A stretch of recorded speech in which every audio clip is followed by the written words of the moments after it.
मित्रांनो, यावर्षीचा अर्थसंकल्प नुकताच जाहीर झालेला आहे आणि त्यामध्ये वर्धा ते नांदेड रेल्वे मार्गासाठी 850 कोटी रुपयांची तरतूद करण्यात आली आहे। वर्धा ते नांदेड हा रेल्वे मार्ग गेली 20 वर्षे रखडलेला होता। हा रेल्वे मार्ग विदर्भाला मराठवाड्याशी जोडण्याच्या दृष्टीने अत्यंत महत्त्वाचा असा रेल्वे मार्ग आहे। विदर्भ आणि मराठवाड्याची डायरेक्ट कनेक्टिव्हिटीसाठी मैलाचा दगड ठरणाऱ्या या रेल्वे मार्गाचं 40% काम हे राज्य शासनाच्या वतीने तर 60% काम हे केंद्र शासनाच्या वतीने करण्यात येत आहे। तर नेमका हा प्रकल्प कसा असेल, याचं काम कुठपर्यंत आलं आहे आणि या कामाचं एकूण स्वरूप कसं आहे याविषयी सविस्तर माहिती जाणून घेऊया आजच्या व्हिडिओमध्ये। व्हिडिओ शेवटपर्यंत बघा आणि नवीन असाल तर चॅनलला सबस्क्राइब करा आणि बेल आयकॉनवर प्रेस करा।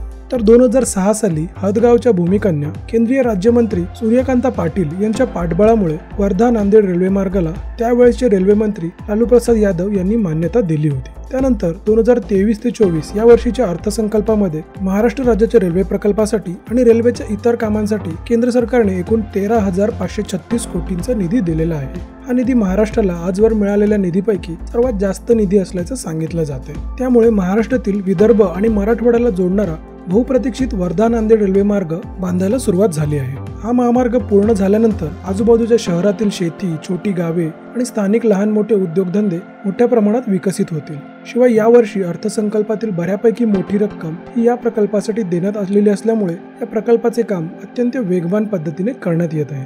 सोबतच वर्ष 2026 पर्यंत हा प्रोजेक्ट पूर्णपणे तयार होईल असा अंदाज वर्तवला जात आहे।